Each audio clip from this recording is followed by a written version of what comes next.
Cyber crime branch ने online ठगी में शामिल 12 हैकरों को झारखंड से त्रिपुरा लाकर बिलोनिया जिला एवं सत्र न्यायालय भेज दिया है। पता चला है कि नरेश विश्वास नाम के एक आर्मी ऑफिसर ने 1 नवंबर 2020 को शांति बाजार थाने में मामला दर्ज कराया था। वे कश्मीर में कार्यरत था।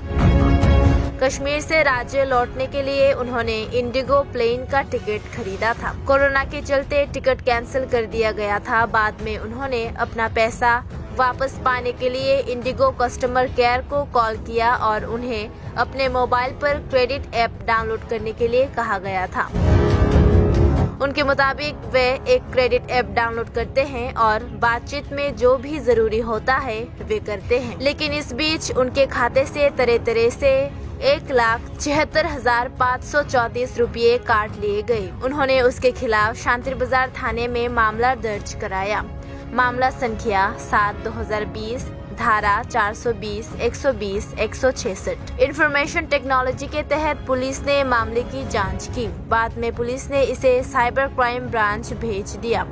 वहां पुलिस अधिकारी बेंजम देवान के नेतृत्व में घटना की जांच करने पर केवल एक मोबाइल नंबर मिला। उसी नंबर के आधार पर साइबर क्राइम ब्रांच ने 12 हैकर्स को झारखंड जेल से बिलोनिया लाकर बुधवार को बिलोनिया जिला एवं सत्र न्यायालय भेज दिया। कोर्ट ने उन 12 लोगों को 3 दिन के पुलिस रिमांड में भेज दिया है। মামলাটা কি ছিল, নাম্বার কি, সেকশন? শান্তির বাজার পিএসএ 2020 সালে 1 নভেম্বরে কেসটা রেজিস্ট্রি হয়। শান্তির বাজার PS case number 7 420 120B of IPC and 166 of Information and Technology Act। Naresh বিশ্বাস নামে একজন আর্মি অফিসার জম্মু থেকে আগরতলা আসার জন্য ইন্ডিগো ফ্লাইটের একটা টিকিট কেটেছিলেন অনলাইনের মাধ্যমে।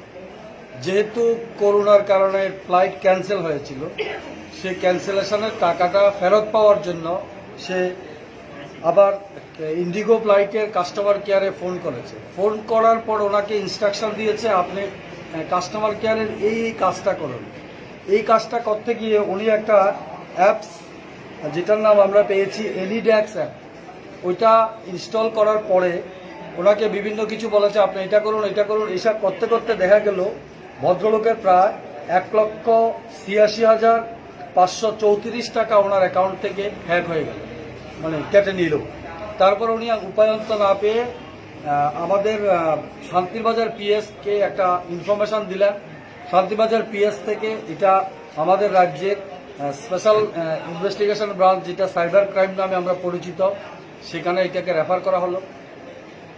সাইবার ক্রাইমের অফিসার এফিসিয়েন্ট অফিসার বেঞ্জাম দেওয়ান যিনি, উনি ভীষণ পরিশ্রম করে এই লোকগুলিকে একটা ফোন নাম্বারের মাধ্যমে এই এতগুলি লোককে ডিটেক্ট করে ওদেরকে ঝাড়খণ্ডের একটা জেলে ছিল সেখান থেকে ওনাকে আজকে আমরা কোর্টে প্রোডাকশন করতে পেরেছি। এটা আমাদের ত্রিপুরা রাজ্যের পুলিশের একটা সফলতা।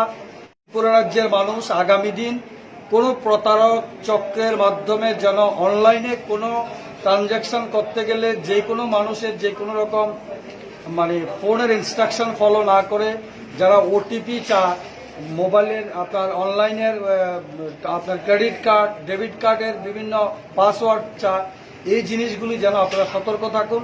আগামী দিন যেন আমাদের রাজ্যের মানুষ এইরকম প্রতারক চক্রের মাধ্যমে পড়তে না হয়। আজকে ওদেরকে প্রোডাকশন করেছে, আমরা পুলিশের পক্ষ থেকে আমরা ওদেরকে 4 দিনের পুলিশ কাস্টডি চেয়েছি। মহামান্য আদালত আমাদের জবাব শুনেছে, দুই পক্ষের সওয়াল শুনেছে। এখন কি অর্ডার করবে সেটা অপেক্ষার বিষয়।